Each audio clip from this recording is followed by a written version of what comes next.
we wanted to bring you a special event with a couple of our legislators and Sheriff Adam Fortney to discuss some of the bad bills that have just gone through the state legislature and have become laws.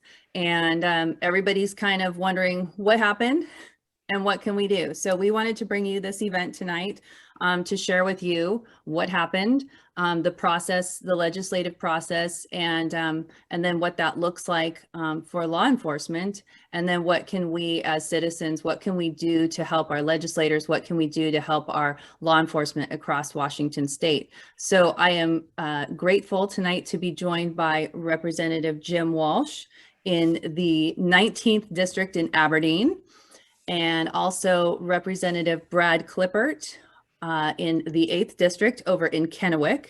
So we've got a couple Eastern and Western Washington covered there.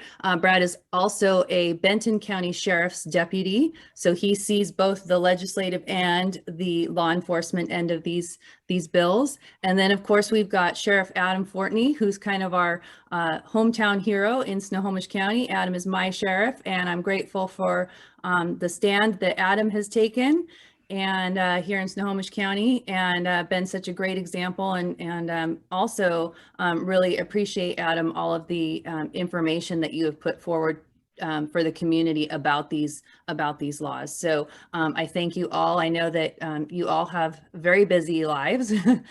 And I appreciate you joining us tonight to help us educate everybody. If y'all don't mind, we're just going to say a quick prayer and then we're going to jump right into this conversation. All right. So Heavenly Father, I just thank you for the opportunity that we have to live in the most amazing country that ever existed. And we just thank you for blessing this country. We ask that you continue to bless it. Our hearts are heavy tonight. There's a lot going on in our world. In Afghanistan, we pray for the people over there. We pray for our troops. We pray for our veterans. And here in Washington and America, there's a lot that's heavy on our heart with these mandates and COVID and all the things that we are facing today. And Lord, we give it all up to you. We know that you are in control, and we know that we have hope in you, and we thank you for that, Lord. And I just pray that you would bless each of these gentlemen that are joining me tonight. I pray that you would give them wisdom as they do the battle, Lord, and that you would put a hedge of protection around each of them and their families, and that you would bless them abundantly. And I pray that you would bless our time together tonight and everybody that is hearing the sound of our voices. In Jesus' name, amen. Amen. All right. And with that, let's jump right in. So I want to start with Jim and Brad. I want you guys to talk about what happened in the legislature. And if you could, I know that there are about 13, am I right on that? 13 different laws that passed in this last session that affect our police departments. So we don't have to deal with each of them individually, but maybe you can talk about sort of the process as a whole. I know 1310 is a big one, 1054 is a big one. We also have the Senate Bill 5476, which was the state versus Blake and what that did with the drug possession. So Jim, I'm going to turn it over to you, and Brad, I hope that you and Brad can kind of ping pong off of each other on what you know there. Sure. Thanks, Julie. Thanks everybody for being here. As Julie said, I'm Jim Walsh, and I'm a state legislator, as Brad Klippert, my colleague here, is. I am the fairly recently appointed ranking member on the Civil Rights and Judiciary Committee in the state legislature, so we deal with some of these issues there. And Brad, of course, is a longtime senior member of the Public Safety Committee, a separate committee which deals with really most of these issues of direct impact on police and sheriffs, law enforcement around the state. You're right, it was a group of bills, it depends how you count, something like a dozen, that altogether shared a common vision of severely restricting, in the name of reform, the options available to law enforcement in the state of Washington for everything from using certain types of restraints, physical restraints, to how they can pursue in a vehicle or even on foot a suspect, to their duty to intervene if one officer sees another officer behaving in a way that may be improper or illegal, to their personal liability, changing the rules for how an officer can be personally sued or held liable for actions that he or she takes in the line of duty. So quite a few changes. The common thread that they all shared was an emotional appeal, an emotional basis that frankly resulted from the widely publicized George Floyd incident in Minneapolis, Minnesota, where a suspect was restrained physically in a way that ended up in the suspect's death. It's no secret to anyone who has watched the news at all in the last year or 18 months, a couple of years, that this case was widely publicized and spurred action in states all around the United States, not just in Minnesota, and even at the federal level in DC. It's understandable, the emotional response people had. There was video of the man being restrained.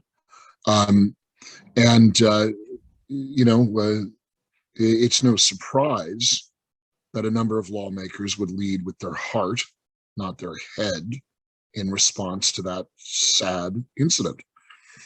But the trouble when you lead with your heart and not your head is that you end up more likely to have policy, law, that produces unintended consequences.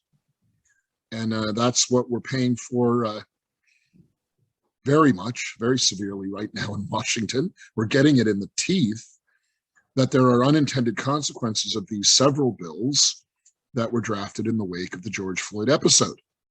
And the effort leading with the heart to make sure that something like the George Floyd episode never happened again have made a hash of our state's laws with regard to law enforcement activity. And now we're having to deal with the consequences. And that's really where I'm looking, and I know that Brad is looking, is how do we clean up this mess? How do we use new bills to reform the reforms and bring them back to a place of common sense and a place of effective law enforcement for the public safety of the state of Washington? So that's kind of the broad picture. Brad, I'll hand it off to you, and you can dig into some of the details and let the people know what's in front of us. Yeah, thank you, Jim. And you're very, very, very diplomatic. I don't know if I'll do quite as well as you, but I'm going to try now because I've shifted gears in my mind after you started us. So, Julie, that was great that you asked Jim to go first because I was going to take us a whole different direction. So true. Everything Jim said was true. I would just say that we offered multiple times amendments, and we tried to work with the majority party to make these bills more usable. Having been a law enforcement officer now for 28 years myself, you get to see what will work and what won't work, and it's very obvious to you. And there were people who are writing these bills or sponsoring them who've never even ridden in a police car. And we tried to tell them that, and we tried to share with them, this just won't work. We tried to share with them what it's like out there on the streets when you're in a life and death situation, and you need to have police tactics that you've used for years, if not decades, that have been very successful. We talked to them about less lethal options that they needed to leave on the table, that they took off the table. that is devastating our law enforcement officers' ability to do their work, and it's devastating communities, because if we can't use the tools that we need to keep the community safe, then this community is less safe. So I just want to say that we tried our best to get them to listen to us, to give them common sense solutions to resolve some of the situations they brought before us, and they simply would not, and chose to push forward what they believe to be the best thing for the state of Washington, and it absolutely positively is not. I've heard recently that one of the sponsors of several of the bills said on a television interview, well, the law is clear. Well, I think we're going to hear from Adam Fortney here in a second. I think he'll probably, I can't speak for him, he'll probably say, no, it's not. It's very confusing. And we might go through that tonight, how even the punctuation is not clear to people so they can understand these bills, because even that's important when you write a bill, and it's got to be written in a way that the people of the state of Washington can understand. What does this mean? What does this do? So I'll be quiet, and because I'd love to hear what Adam has to share. Thanks, you guys. Well, I'm not even sure to start after all this, but you guys did a really good job of describing kind of how we got here. I really appreciate that, and I completely agree with Jim on the emotional part of this. And I keep hearing the words, not just from this conversation, but outside of this, on unintended consequences. I differ a little bit than that. I think these were intended consequences. I think you could have an honest debate on the less lethal. I think that was probably a mistake all around.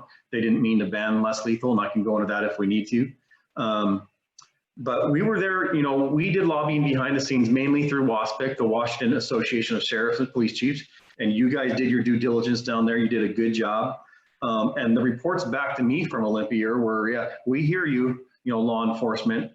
We're moving ahead anyway, and we're going to do this. We understand the impact. So when you say unintended consequences, I think some of it, and you know, some of it they're out there defending right now as well. So I'll just get right to the meat of it if I can, which is 1310 was a use of force bill, completely redefined how the police and when the police can use force for affirmative circumstances. To affirmative, I mean, we have to meet this threshold before we can go hands-on with anybody. It doesn't matter the amount, okay? It could be very minimal, it could be a major amount of force.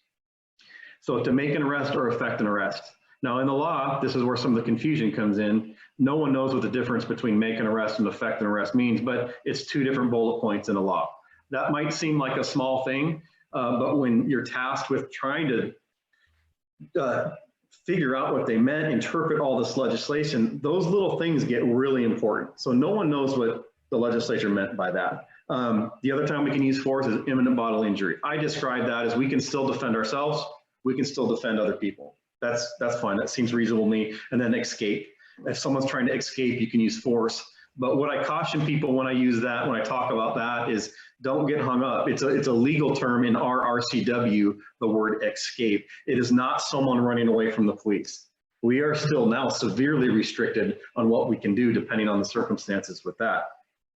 And so one of the main areas this has impacted law enforcement is you hear talk ever since George Floyd was killed last year in 2020 about about people with mental health crisis. Why do the police need to be involved? Can we do it different? The police are using force left and right when they don't need to.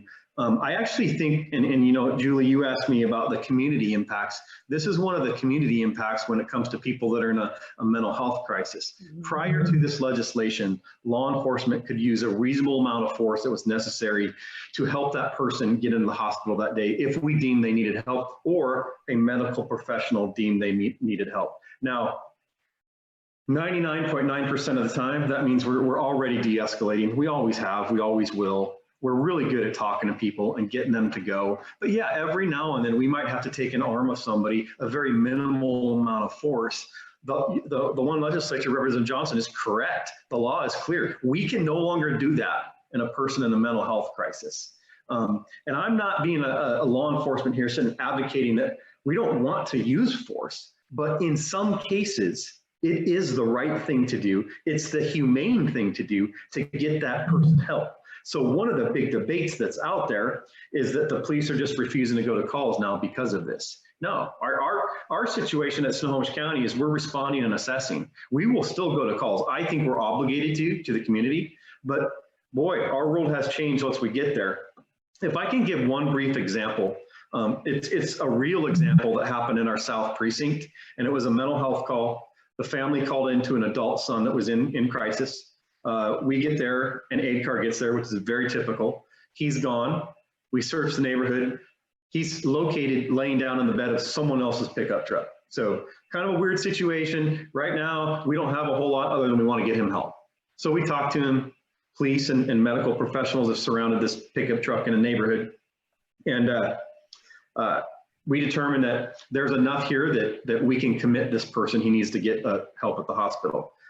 But we can't go hands-on. We can't use force. So we literally have to hope that he will go with the program and get into the aid car and get some help. He decides to bolt, he jumps, he's running through different residential properties now, he's jumping fences, and he's shedding clothing as he goes, which should concern anybody. Someone that needs help, he's in serious crisis. And long story short, this person ends up breaking into someone else's home because we can't chase him at that point. We literally cannot go hands-on with that guy because he has not crossed the threshold of imminent bodily injury to anybody. He's running through the neighborhood. So he goes into a home, and this man inside of the home has to hide his family upstairs, and he holds this person that's in a mental health crisis at knife point until he can call 911 and we can get there and now deal with this escalated situation. So Julie, when you mentioned community impacts, that's what I want to hit home to the public out there. This isn't just, what I have heard in some of the media reports is that this is just law enforcement sour grapes because they're police reform bills. No, you show me a good police reform bill that we can do our job better, I'm on board 100%, and I'll say that publicly. I am saying this bill, this use of force bill, it actually took us back probably several decades in how we can use force. What I would ask legislators who happen to vote for this, what is more humane to you? That law enforcement, and that real life example I just gave, could use a very minimal amount of force to help this young man to where he can get some help at the hospital, or not be able to use force, which is current law. And now he's literally created a victim, an entire family in the community. And that should never be okay with any one of us. But at least in Snohomish County, our legislators aren't talking about that type of thing. So right. I would really like to hear their answer to that. I think it's reasonable. So anyway, sorry to be long-winded, but thank you. No, that's great. Julie, I'll give another example where it's similar, where I think that the law is confusing. So in the summertime, I work as a Marine deputy. In other words, I'm on a boat patrolling the Columbia River in Tri-Cities, Washington. A couple Saturdays ago, we had a lady jump off a bridge in the Tri-Cities into the Columbia River. Her intent was to commit suicide. She didn't jump off at a high enough level that she caused much physical injury to herself, swam to a ladder and was holding on to a ladder in very cold water. So I got the boat beside her, and she initially said, "I don't want your help. I just want to die."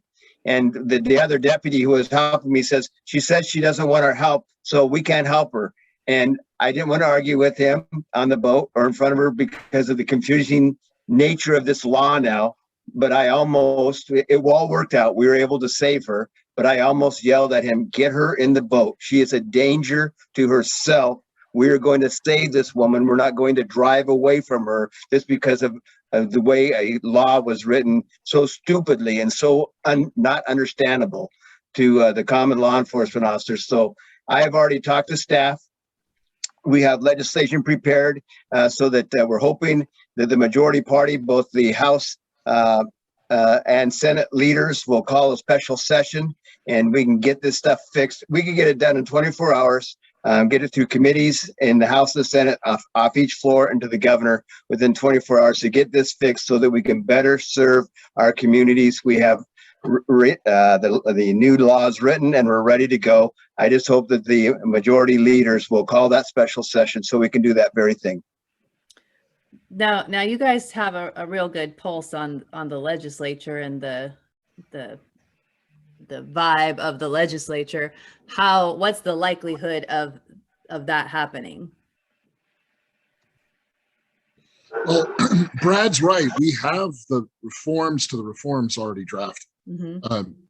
To the sheriff's point, we have bills ready to go to clear up some of that imminent threat language so that the threat is more broadly defined and his deputies could act with more discretion if they perceive the threat.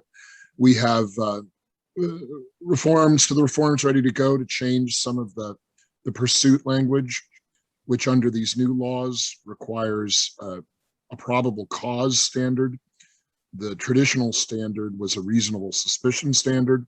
We can put it back to reasonable suspicion, again, giving the deputies a little more discretion, and they could initiate a pursuit if in their best judgment a pursuit was warranted. So we know the fixes, we know the mechanical fixes. The challenge isn't, can we fix the broken law? The challenge is more, is bigger, is more profound, is more political in the grand sense of political. And that's where I think I'm not sure whether the governor and the speaker representing the majority in the legislature is going to agree to that special session. I hope they will, but it's not clear they will. And it may be because we have the mechanical fixes ready to go. Right. They may not be ready for them yet. I don't know. I'll yield to Brad. He may have a different opinion. Yeah, Jim talked about the probable cause. That's one of the fixes. That's one of the things that's so confusing to many of the law enforcement officers out there. If you look at that particular bill, and I have it here beside me, and we can pull it out and read through it together if we want to. There's actually in that first sentence where it talks about using physical force to effect or make an arrest. The first section talks about there must be, to protect against an illegal act, you must have probable cause.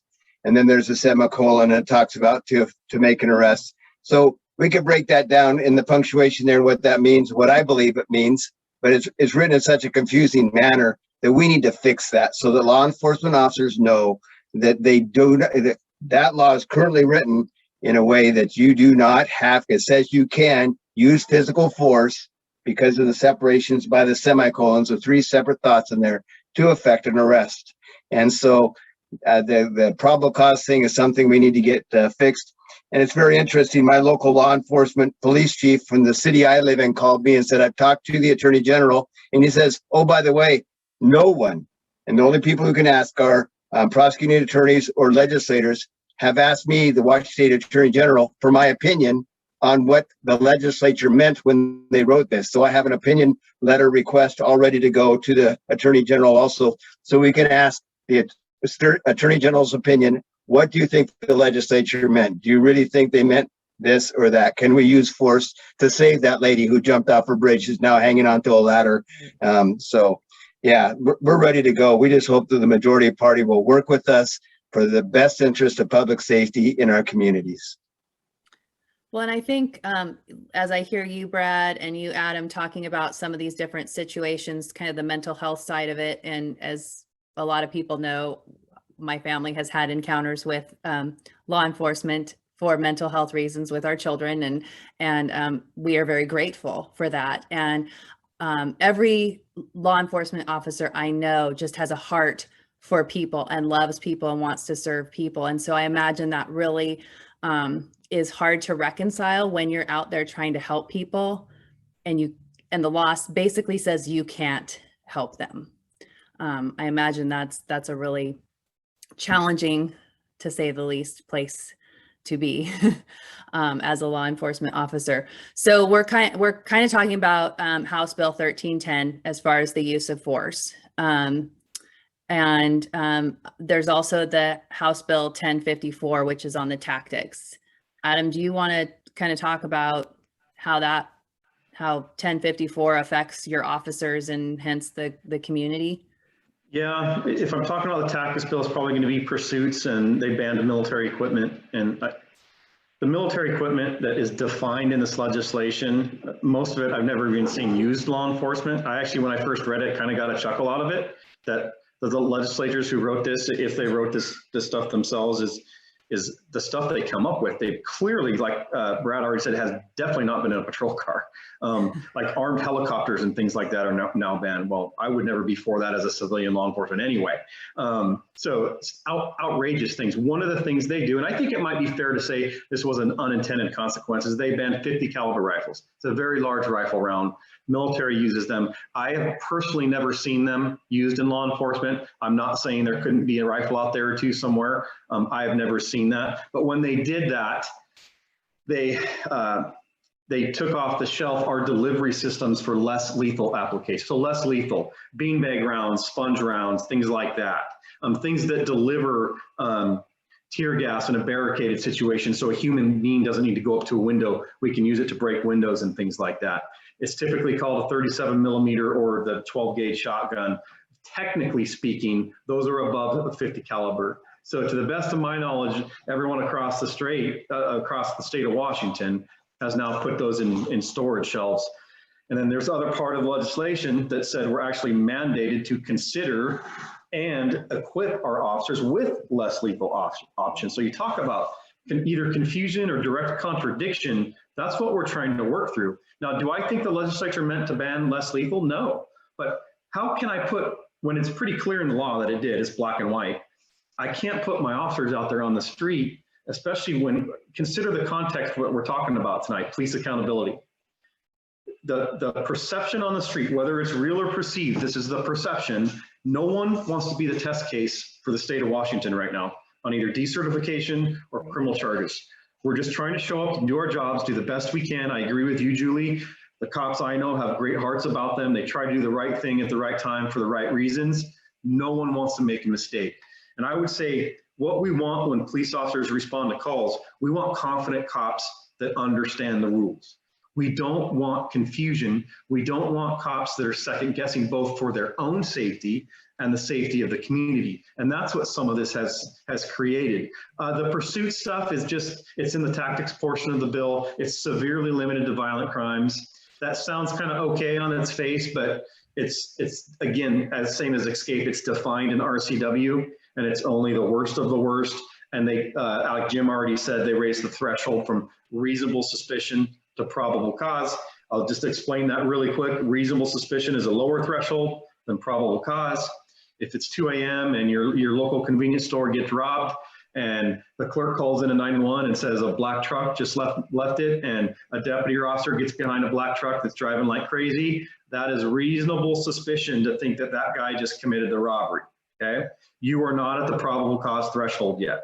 Probable cause is you've either probably responded in person on scene, developed exactly what crime you have, or maybe a phone call, that might just depend on the situation, and then who is responsible for that crime. So basically, car chases have been outlawed. And I think law enforcement in Washington State I think we were pretty reasonable with that anyway. We didn't chase for anything and everything anymore, but there are some people that do need to be chased. So that has been severely restricted. And I'll finish on this note.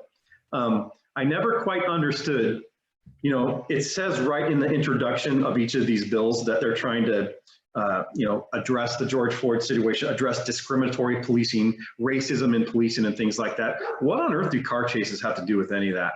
I don't even know how that made it into the law. So car chases, in my opinion, as the Snohomish County Sheriff, should be up to the local jurisdictions and what is right for their specific communities. The state shouldn't even be involved in that kind of business at the local level. Yeah. And Julie, those 50 calibers that Adam was talking about, we already have a bill ready for the majority party. Should they call for a special session, as I am asking them to, because caliber is not associated with shotguns that shoot beanbag rounds.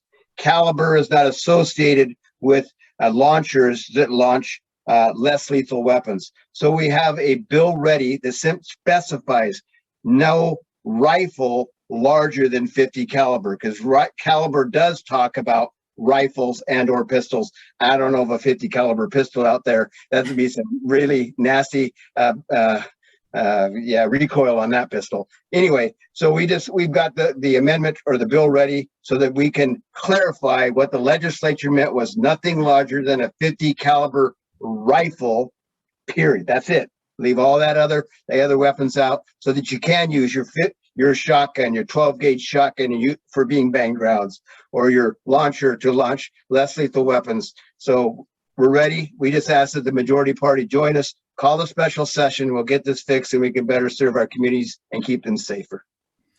So to call a special session, you need we the people to be sending emails and phone calls to Rep. Johnson and Speaker Jenkins. Is that correct?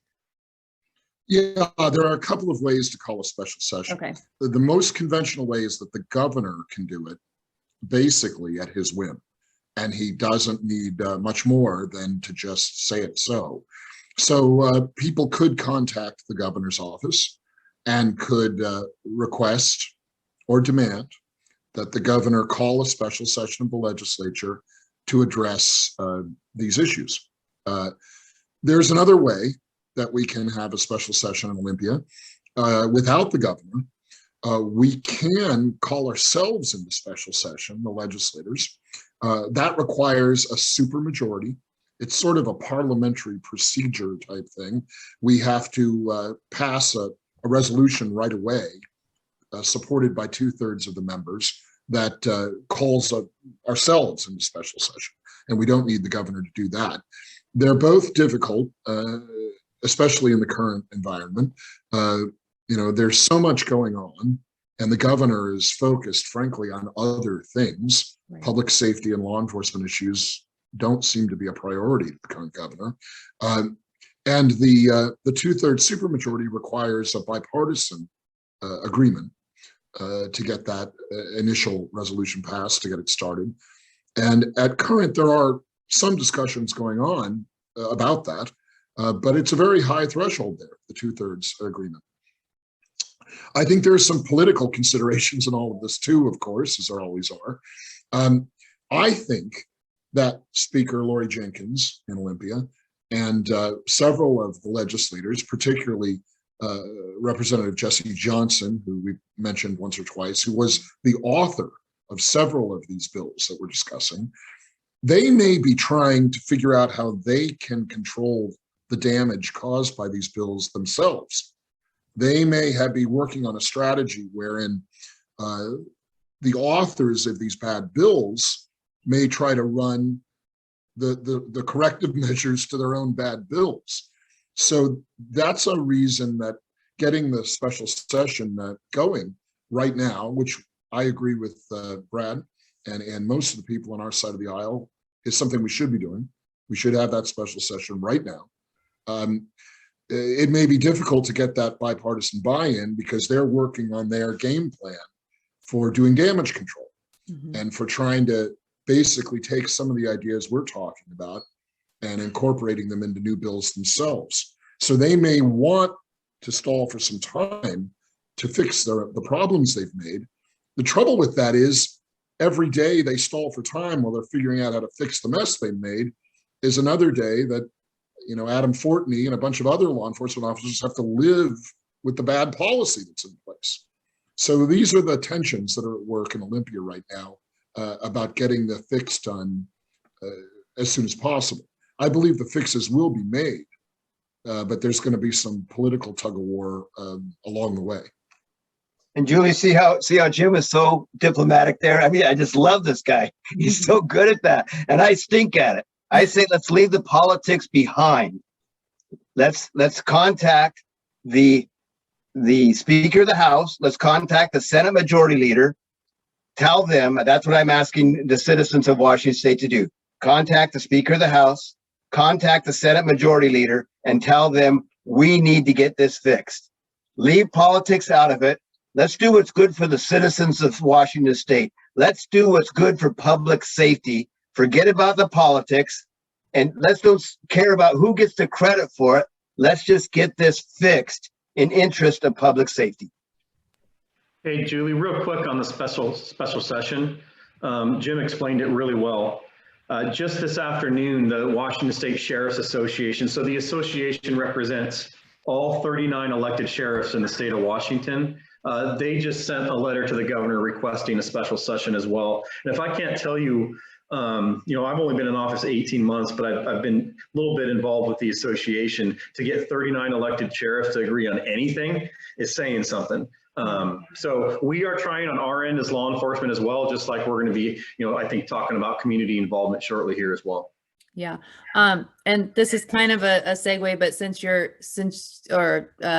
rabbit trail a bit here, but since you mentioned the 39 sheriffs all coming together, I know a bunch of the sheriff, I think all 39 or 37 signed letters individually about their oath of office and that they would protect the communities. Can you kind of speak to that a little bit about and what those letters mean from the individual sheriffs? Or maybe you can only speak for yourself, but can you kind of talk about that? Yeah, well, I can't just because I know, but I could never speak for another elected sheriff. There's no way to even try that. But yeah, we got together a couple months ago, and I think it got published about a month ago. Atlanta Sheriff Brian Burnett, a really good guy. And basically it was reaffirming our oath to the Constitution, which each and every one of us took. And probably because of the crazy times we're in, I was probably ahead of my time a little bit when I came out in April of 2020 talking about it. Got me in a little bit of hot water, political hot water, but that's okay. That's what I want from my elected officials. So it was more a reaffirming of our oath and saying, hey, look, when push comes to shove, the 39 or I think 37 actually signed it.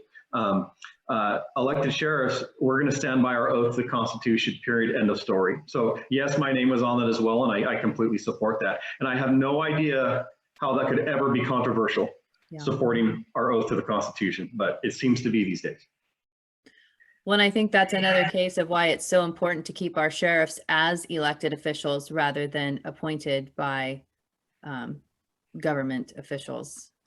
Well, real quick on that, it's actually a great balance. Each county in the state of Washington has elected law enforcement representative, their sheriff.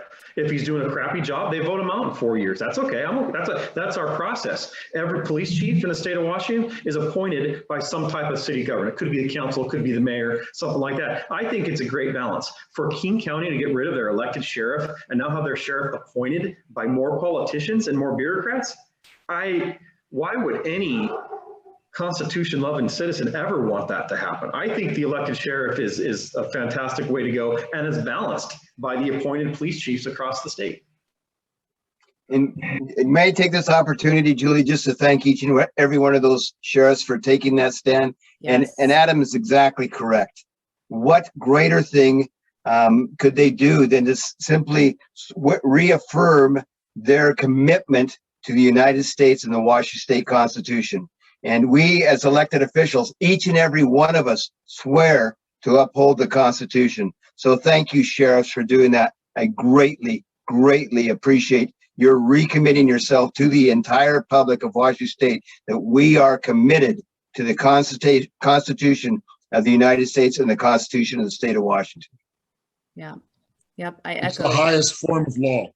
Yes. And when the RCWs get confusing and the WACs get weird, the Constitution is the highest form. And when there's confusion, you go to the highest form of law, and that's the Constitution. Yeah, agreed. One of the people watching on our live feed is asking, it kind of fits in with what we've just been talking about, but Diana wants to know, what can we do to facilitate these new bills that you, Jim, and Brad are talking about? What can we do to help facilitate those bills, whether it's through a special session or the next legislative session, which I think is January? I want to facilitate getting those bills fixed. So I don't want to facilitate the bills, because that's what we're struggling with right now in law enforcement, is facilitating the bills. I want to facilitate getting them fixed. And so I would just ask you, by the hundreds and the thousands, I'm going to get diplomatic like my good friend Jim Walsh. I wouldn't encourage you to call the Speaker of the House or the Senate Majority Leader and yell at them and get demanding. I would ask them nicely, politely, and professionally, in interest in public safety, would you please call a special session so that we can get these laws fixed, because they are not in the best interest of public safety for our communities. And we need to empower our law enforcement officers to do their jobs. So that's what I'd ask you to do. Hundreds and thousands of you, contact the Speaker of the House and the Senate Majority Leader and ask them to call for a special session and work collaboratively across the aisle, listen to each other, and let's get this fixed. Listen to WASPIC, listen to WACOPS, listen to WAPA, listen to the Washington State Patrol and all those officers, and we can work to get this fixed so that we can have reforms that are common sense, protect our citizens, and still allow law enforcement to do their job. Yeah, and Absolutely. one of my sorry, go ahead, Contact Jim. legislators, contact the Speaker, Lori Jenkins, the Senate Majority Leader, Andy Billig. I have kind of an old-fashioned notion of how you can help make this happen. Write them a letter and send them an old-fashioned snail mail letter. There's still an impact to the physicality of a pile of letters showing up in the inbox of the governor of Inslee or of the Speaker or of the Senate Majority Leader. And also, some of the phone work and email stuff kind of gets lost in the shuffle, but an old-fashioned letter, boy, that helps. Yeah, that's a great idea. Have a big stack of letters that they walk into their office to receive. And you know, our Conservative Ladies of Washington, we put out calls to action. And I know I worked with Brad. I think I worked with you, Jim, on your vaccine passport bill that you introduced at the very end of the last session. But we put out a call to action. We tell people what the bill is, what it's about, who they need to contact, how to contact those people. And we get really low engagement on those communications. We send them an email, they're on our website, they're on social media. And then people after the fact, they're like, where did this law come from? And so I just want to urge people, when you see those calls to action, the way that we change what's going on in our country is we get off the social media keyboard and we help our legislators and our law enforcement community by actually taking action and writing the snail mail letter and sending it to your legislator and doing your small part in, you know, will they listen? We don't know. Right? We don't know if it's gonna fall on deaf ears, but at least we can say we did something. We did our part. We didn't just sit by and do nothing. So I would really encourage every one of you, when we put out those calls to action, and we don't do it on every single bill because that would be insanity, but we do try to kind of find the most important ones and bring them to your attention and call you to action. So I would encourage everybody that's watching right now to, you know, heed those calls to action and act and get involved and do your part, because these legislators, they can't do it on their own. They really need our help, especially if you're like me in blue Snohomish County. Those are the people that we need to be hitting on right now and putting the pressure on our Democratic representatives. So just had to get that. That's my little vent to the people. Adam, is there something as far as like the impact to the community that you want to share? I kind of want to give each of you a chance to share, and then we've got a bunch of questions that I want to fire off to you as well that are coming from our live audience. So Adam, I'm throwing it to you. Yeah, the only thing I haven't touched on that I would like to just briefly is just the sentiment amongst law enforcement right now. It's really rough right now in the state. We've all read about Seattle because they have their own mess down there and how they've treated their people and the city government down there. But with these laws, it's now reverberated statewide. It's a smaller scale because we're all a little bit smaller than Seattle. We're seeing people leave left and right. And there's a clear message. Why on earth would I want to risk my family, what I've worked for my whole life, if someone's going to judge me and it's thought I did something wrong in a split-second use of force decision or something like that? Again, I'll say it again. No one wants to be the test case, and they're not willing to put themselves and their families on the line anymore. The risk now outweighs the reward of being a police officer in some circumstances here. Some of it is the confusion. Some of it is the activists in the legislature who are coming after the police. There's no other way to say it. They are. And these bills kind of show that. So we have law enforcement right now that if they can get a different job or a different profession, they're doing it. If they can leave the state, they're doing it. We had a 15-year sergeant who was kind of on a track to almost do whatever he wanted in Snohomish County Sheriff's Office. He upped and moved his family to Arizona just this week, actually. I didn't see that one coming. You know, the retirements that are planned, we can plan for a little bit. We had more people by mid-year 2021 than all of 2020 that have left. So we're even seeing it here.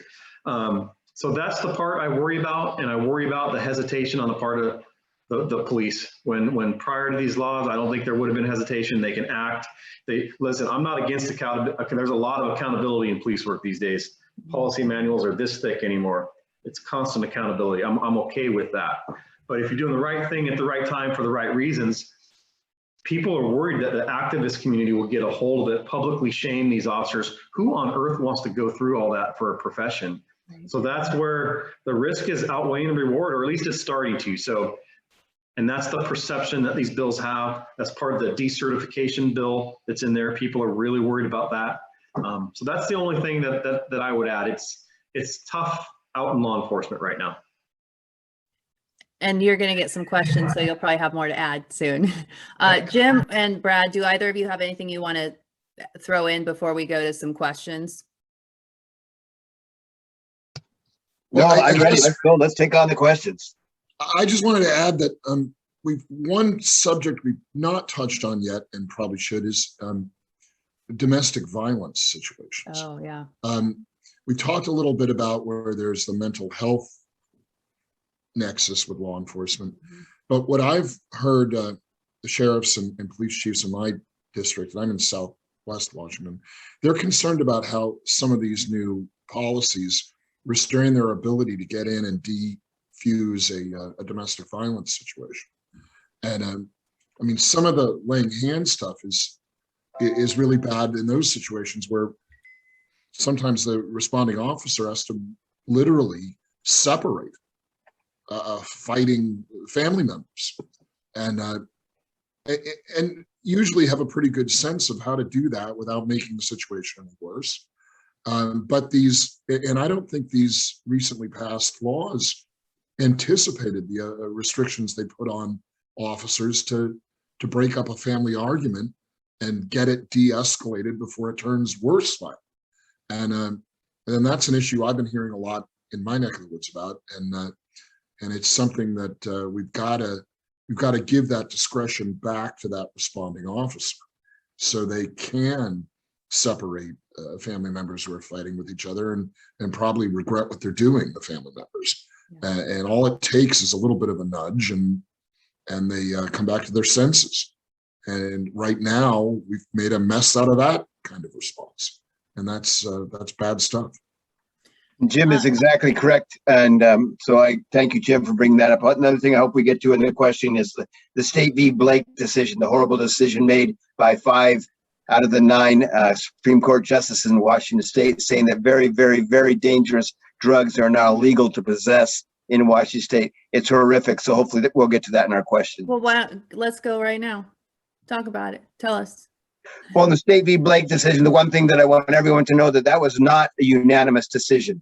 There are 9 Supreme Court justices. 5 out of the 9 voted yes. The other 4 voted no. This is a bad idea. So one justice pushed that over the edge. And you know, I don't want to take too long because I want to get to the questions, and I don't want to take Adam and Jim's time.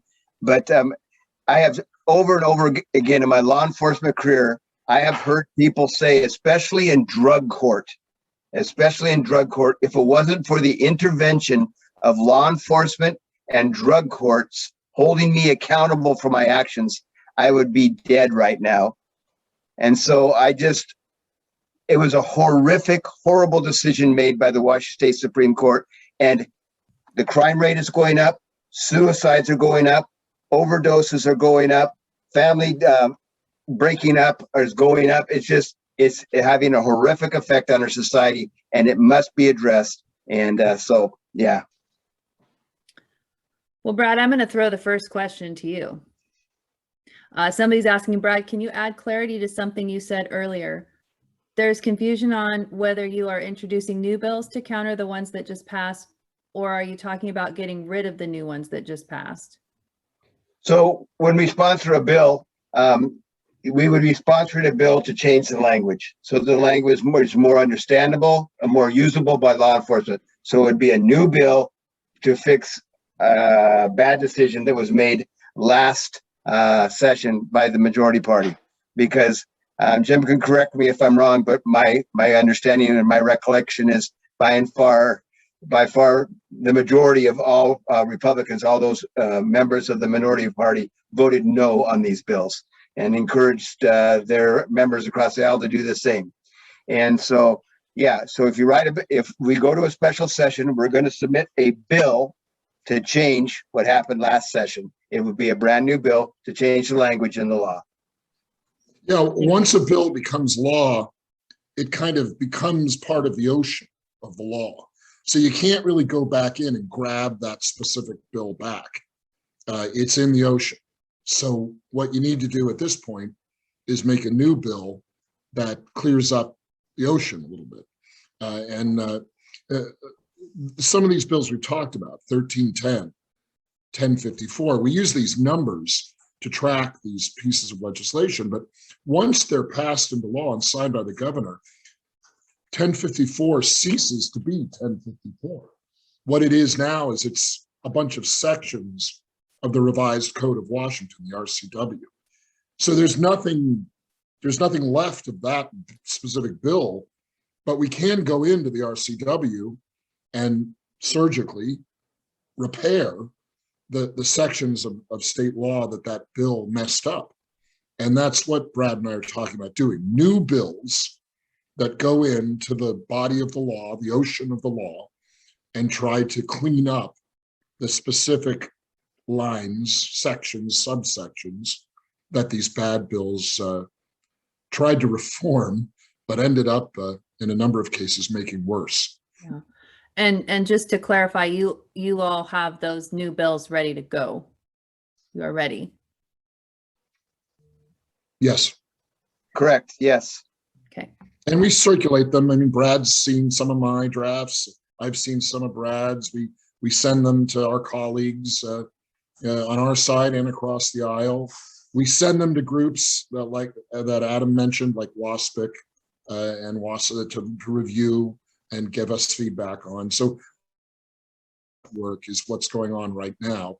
And the bills are ready to go. I mean, they could be dropped as bills in a special session in a matter of days. And Julie, just to even go farther with what Jim just said, when I talked to staff to ask them to please draft this bill for a special session or for next session, if we don't get a special session called, they'll ask me, can I share this information with others? I said, absolutely. Anybody who wants to work with me on this, I welcome them. I don't care, Republican, Democrat, Independent. If you want to work with me on this legislation, please join me. Let's get this fixed. That's awesome. Wouldn't that be such a gift if we could get everybody working together for the good of the people? All right, Amen. Let's go to some questions. Adam, this one's going to be, I'm going to give this one to you. Diana wants to know why the police can't stop someone who is a danger to themselves. It's the key phrase in the legislation that we have to, so I'm assuming she means before we can use force or stop somebody. Imminent bodily injury. So that's defined different all across the state of Washington. We spent a couple months trying to figure out what all this meant. And so I got to be honest, it's going to be different because you perceive what you're going through at the time as a police officer. People are going to perceive that differently. We can still protect ourselves and protect others. But it's a black and white threshold. Nobody wants to make a mistake right now in the world of law enforcement. We don't want to act too early. God forbid we act too late and someone does get hurt. So I guess to answer her question directly, we can. It's just not super clear to us where we fall on that realm when we can anymore. Does that make sense? Yep.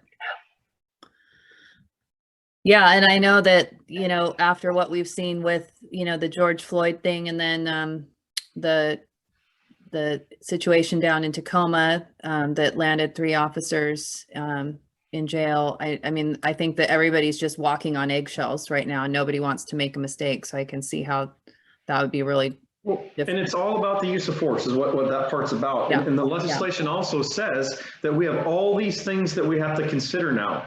They're not option. We have to consider these things. Time and distance. Can we go somewhere else? Can we create more distance between us? Calling for more resources. That's great if you're in a big city like Seattle. Try being in an Eastern Washington County and calling for more resources. Not always readily available, okay? So the officer's warning, okay, I called for resources. I know no one's coming or they're a really long ways away. Can I use force or am I going to get a whole bunch of trouble if I use force here? There's just so much in these bills, you know, and de-escalation is the key word here, you know, and I always push back a little bit when people want, I've been doing that my entire career is de-escalate. We want to, nobody shows up to work and hopes to get into a fight with somebody or a struggle or a use of force. We are always trying to de-escalate.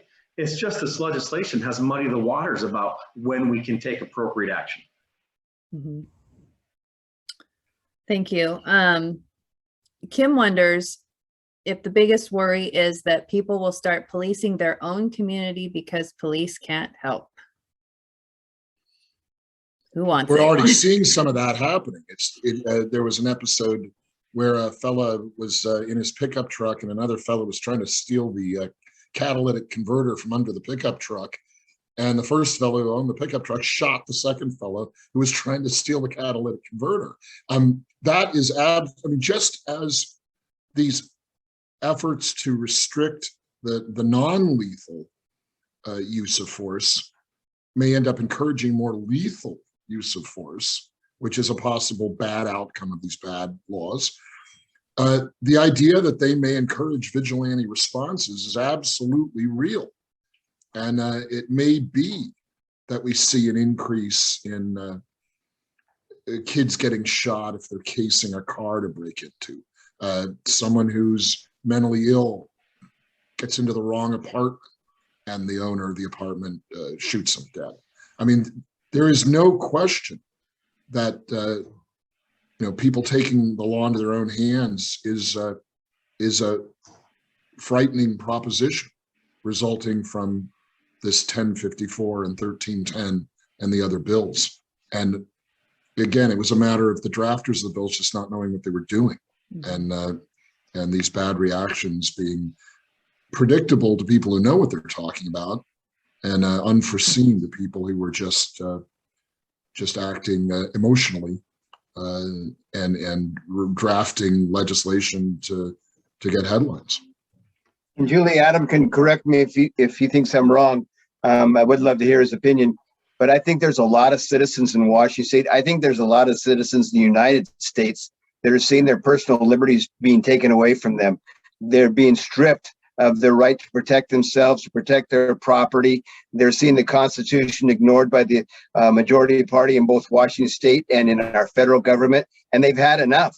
And I think Jim hit the nail on the head. A lot of people have had enough, and we're sitting on a keg of powder here that it could go off because people have had enough of being stripped of their constitutional rights, and they are getting ready to rise up. So that's why I implore the majority party to work with us to get this fixed before that happens.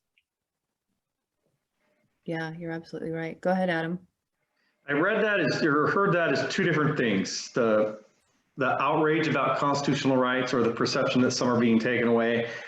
I've been very clear about where I stand on that. So I agree with that sentiment. The second thing I heard is taking the law into your own hands. And this is where I might differ with some on this. As a 25-year deputy sheriff, now the elected sheriff, I've seen too many things go bad. And when they go bad really quick. Most of the time, people don't intend them to go bad. I would say, call 911, let us do our job, and be a good witness. That's what I would say. Now, do you have every right to protect your person or your family? Yes, you absolutely do. And I'm not going to get into specific examples or anything like that. That would not be wise for me to do that. Other than that, I just encourage people, call 911 and be a good witness, because things go bad really quick and I don't want to see someone get hurt. Yeah, that's a good reminder. Call 911. Let the pros handle it. Danica wants to know, several people are asking, how will these new laws be enforced?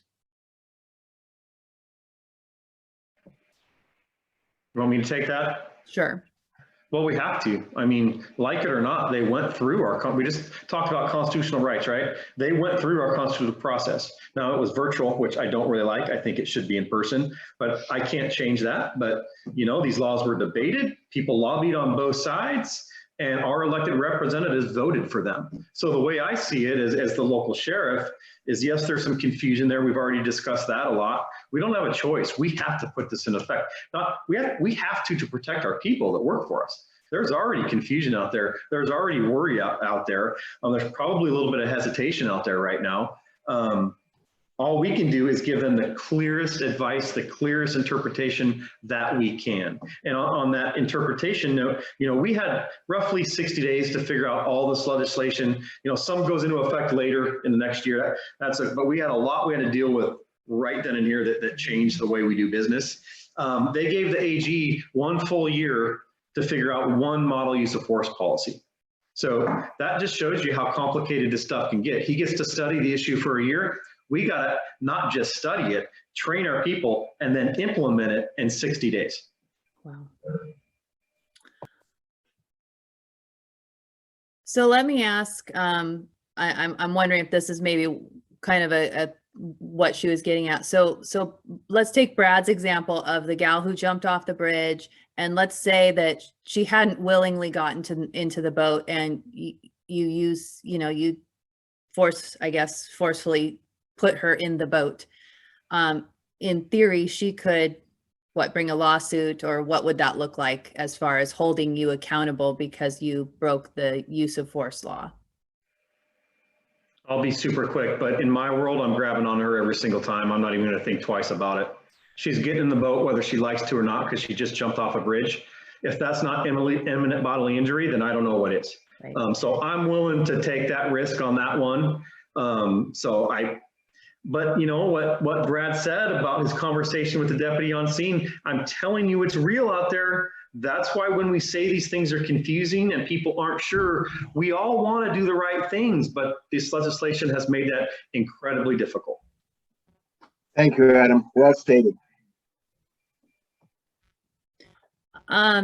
Kim is asking how Adam and others in the law enforcement community are keeping up the morale in their departments.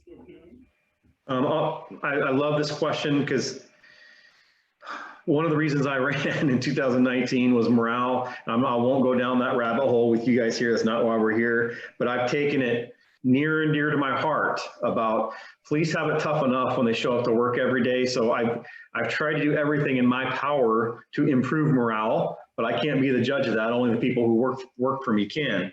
But this is out of my control. And that's when we did our training to this before the laws went into effect on July 25th. A lot of the concern was at the state level, the decertification and stuff like that. All I can do, our folks know that if you do the right thing at the right time for the right reasons, I'm going to support you. Our command staff is going to support you. But it's not lost in anybody. We have a whole different realm at the state level, though, that could see it differently. And that impacts morale. And so that's the part that I can't control. So morale, I think if I had to say internally, I think it's okay right now on what the things that I can control, right? But again, I can't really be the judge of that. Outside of that, I think it's one of the worst times I've seen in 25 years. And I agree totally with Adam Fortney, what he's just said. I mean, in the agency I work for, guys are leaving right and left. Guys who moved here from other states to work in Washington State as law enforcement officers are now saying, I'm done. I'm out of here. I'm going back to my home state, whatever state it was, because no one here appreciates me. The legislature does not appreciate me putting my life on the line every day. My wife and my children I could lose my life. They could lose their support tonight when I go to work. And the legislature does not appreciate that. I want to go back to a state where people of the legislature appreciate me and the work that I do every day. However, and Jim knows that I get real sentimental and emotional, so I'm going to try not to make that happen. But just the same thing we do in the legislature. I love Jim Walsh.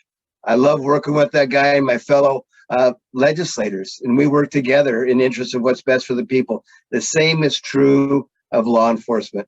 I love Adam Fortney. I love every law enforcement officer that I work with, and I don't hesitate to tell them that.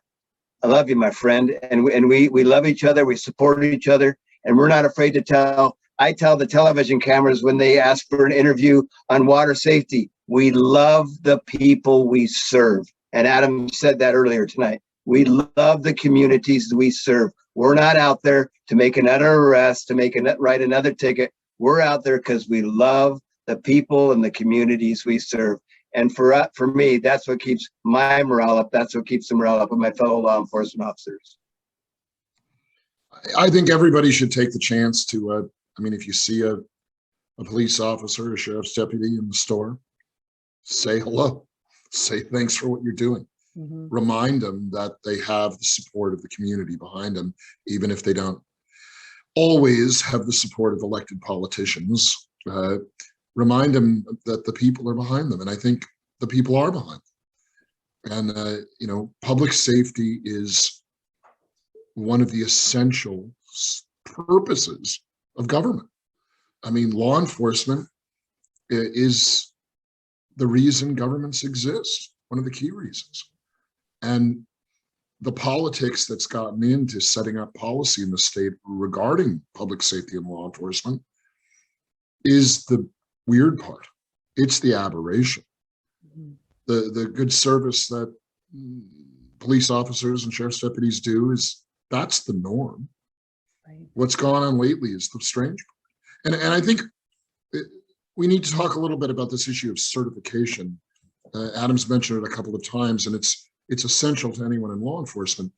If you're a law enforcement officer, you are certified, essentially given a vetting process, and it's not exactly a license, but it's like a license.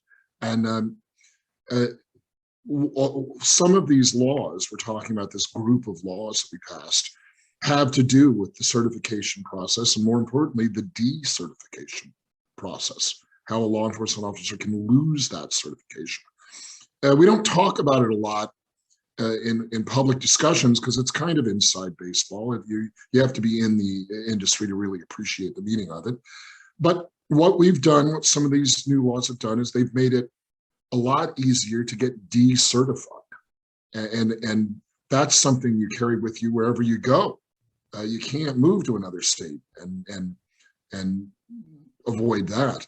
And that's a reason why, if our state has kind of loosened the standards of decertification for a law enforcement professional, they rightly and rationally consider going to another state, because that's something that can affect their entire working life.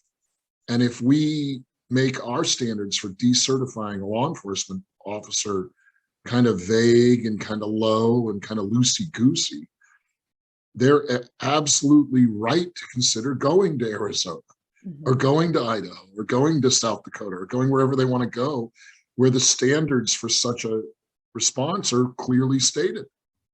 So these are burdens that every cop and every sheriff's deputy you see are carrying, in addition to what they do every day.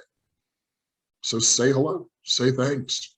Yes, I agree. It's like you knew the next question that was coming, Jim. Sarah wanted to ask, do you see the decertification panel going forward with checking social media sites of officers? That's literally happening already.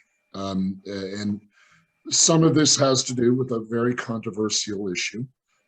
There were some law enforcement officers from Seattle primarily who went back east to DC for that January 6th event that went a little bit sideways.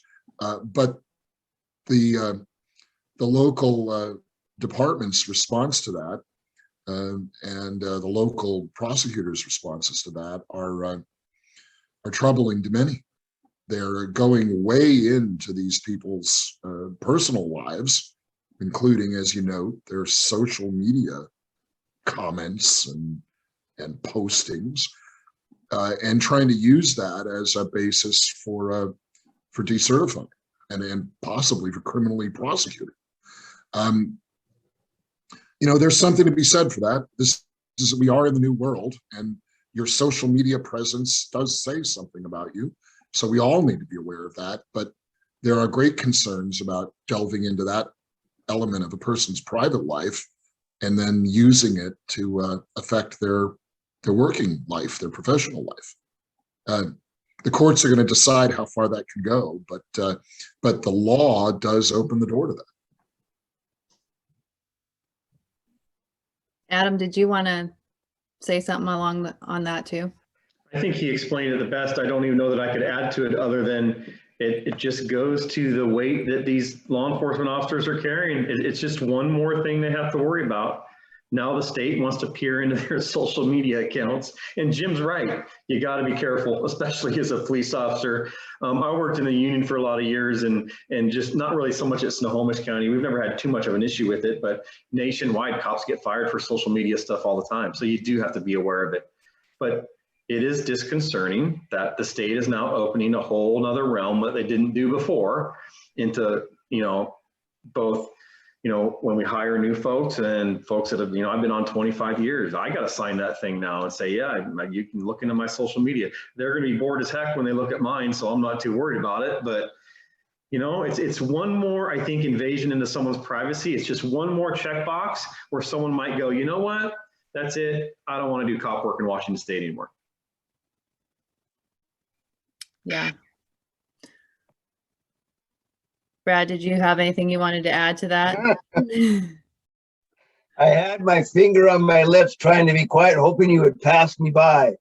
I think it's a violation of our constitutional rights. I think it's a violation of the First Amendment. I've heard of many law enforcement guilds and unions who are going to be checking into the constitutionality of this. I have talked to an attorney, and that attorney has said, yes, I'd be more than willing to look into this. I think it's a violation of your First Amendment constitutional rights, and I do not intend to sign that until my sheriff tells me I have to, and or my prosecuting attorney tells me I have to, and hopefully that we have found that it is in fact constitutional. I hope that we will challenge the constitutionality of that for every law enforcement officer in Washington State. If I put garbage out there and I'm just like Adam, you're going to be awful bored when you look at my whatever social media. I don't have time to spend on social media, so I'm not afraid of that. But at the same time, I have a First Amendment right to freedom of speech, and you don't have a right to be looking into my past and all. It's just, and so anyway, I hope and pray that every law enforcement officer in Washington State will come together and challenge the constitutionality of that requirement. That's a good point. We've seen outside of law enforcement in other lines of work and other professions, some of these social media background checks turn into kind of witch hunts. And they're going after, there's a high profile case just recently where a woman, school teacher, was getting in trouble for social media comments she'd made a decade ago. And, how appropriate is that to her work today? And these were no allegations of any kind of criminal wrongdoing, but allegations of sort of insensitive remarks 10 years ago on a social media forum. I mean, that's just that's an excess right there. And yeah. I think that's what Brad's talking about. I mean, you're well in to someone's right to free speech in that kind of situation. I would hate to see them do that kind of thing to a cop or sheriff's deputy because they posted something, an outrageous comment a decade ago. What does that have to do with their job today? Right. And then let's talk. I just erased the First Amendment. What about the 14th Amendment? Equal protection under the law. Why, just because I'm a law enforcement officer, do I now have to do that? Now, if I do something wrong and you're doing an official investigation, then I should have to do that. But I've done absolutely nothing wrong, and now I've got to release all this information to you? No, wrong, unconstitutional. And I hope and pray that every law enforcement officer, every sheriff, every chief will stand up to it and say, we're not going to do this until we have a ruling from the U.S. Supreme Court saying, yes, this is a constitutional request. Is there something that the people can do to help with that piece of it, or is that just kind of lumped in with all of the legislation that you guys will take back? Jim? Well, both, I guess, is the answer. It was part of some of these new reforms, but I think Brad hits the nail on the head. I mean, this is a bigger issue than just a few of these recent law enforcement reforms, so-called, here in the state. This gets into some major issues of the constitutional rights to speak your mind and have your own conscience. And we talk about the First and the 14th in the U.S. Constitution. As Brad well knows, I actually like the state constitution better. Here we have Article 1, Section 3 and Section 7 and Section 11, which talk about your rights to conscience, your rights to religion, your rights to free speech, your rights to privacy. And these are big issues that are being kind of awoken by some of these woke reforms. And I don't think that the drafters of these bills understood some of the fundamental controversies that they're bringing up with their emotionally driven legislation. And Julie, you asked the question, and so I'll just answer it straight up. One, do exactly what you said before. Citizens, stand up, stand behind the blue, back the blue, stand up for your law enforcement officers. And then number two is, hey, there's a whole boatload of your constitutional rights are being challenged right now. You must wear a mask. You must be vaccinated. You must this, you must that. Stand up for your own constitutional rights. Tell your government, we are not going to allow you to tread on our constitutional rights anymore. We're going to stand against these garbage requirements that have been requested by our government that violate our U.S. and state constitution. Not putting up with it anymore. Yeah. Amen. Here's an interesting question. I haven't personally heard this. People are claiming that police officers helped write these laws. Is that true? They simply said police officers had a large say in it. Absolutely. What that one? First chance, real quick. Julie, when these laws were being written, a name of someone who came up multiple times in this conversation. The law enforcement agency in his hometown called me. First, a law enforcement officer who is a person of color, who has black skin, said, Representative Klippert, these bills are garbage and I want to testify against them, but my administration won't let me. And so that person referred me to his administration, talked to the administration, and they told me, Representative Klippert, this person is saying to the media that he's been in our office and talked to us. He's gone for ride-alongs, and those are absolute positive lies. He has not gone for ride-alongs with us, and he has not been in our office and talked to us about these pieces of legislation. So know that, Adam, I'm sorry I interrupted you. No, you're good. I can't say it any better. Absolutely false. The message clearly back to law enforcement was, yes, we were there lobbying, and the message was, yes, we hear you, we're doing this anyway. So if you call that a back and forth conversation, I wouldn't. It was, yeah, we heard what you had to say, but we're going down this road anyway. It's more damage control. They're trying to do damage control over these bad bills, and they're weaving a narrative that justifies the bad policy. And, we're going to shine a light on that stuff. Good. That's what we need. I'm going to kind of change course just a little bit here. Going back to the intended or unintended consequences. And there's two different questions I'm going to have for you here. The first one is Diana wants to know, why did the 5 Supreme Court judges vote to pass? Politics, pure politics. Okay. If you care about people, Julie, if you care about people, how could you possibly say that it's legal now to carry drugs like fentanyl, carfentanil, and not clarify that this is meant only for adults, so that now children can carry these very dangerous drugs and use them to their detriment? Their people are dying of overdose right and left. It's destroying our communities. And I'll just very quickly, I talked to the CEO of the Downtown Seattle Association. He said, Brad, I have lost 189 businesses that closed their doors in downtown Seattle forever. 189 businesses.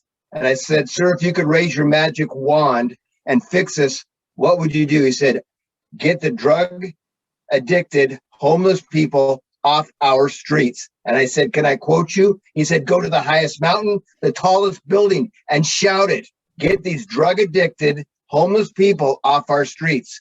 And then I hear people who are running for office, one of my local communities, and one of them said, when I go to door to people in my community here in Eastern Washington, the number one thing they want is don't let our community become like Seattle. So that's They a were horrible looking decision that they made. that the decriminalization of Schedule I narcotics, hard drugs, was something that these partisans were looking for, a case that would allow them to decriminalize possession of these drugs. I mean, the facts in the Blake case were just crazy. This young gal was caught with Schedule I narcotics, literally in the pocket of her pants, and said, well, these aren't my pants. I mean, it's like the punchline to a joke. But these activist judges were waiting for a case that they could bring up and use to push an agenda priority they have, which is to decriminalize narcotics. So, I mean, that's how you got the 5. They were licking their chops, waiting for the chance to make this ruling. There was a bill that did very much the same thing that was about to be heard in the legislature, and the judges, the 5 activist judges, beat them to it. So, I mean, this is clearly a policy priority that certain activists, either judges or legislators, were just looking to get through.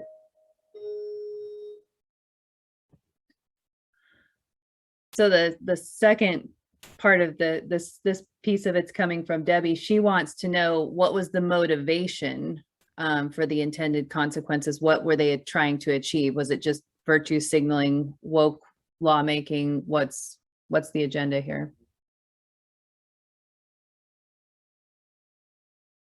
Well, I know what they said the agenda was. I think it's still just pure politics. They said that when you arrest people, they said when people take drugs, they're taking illegal drugs because they're in crisis.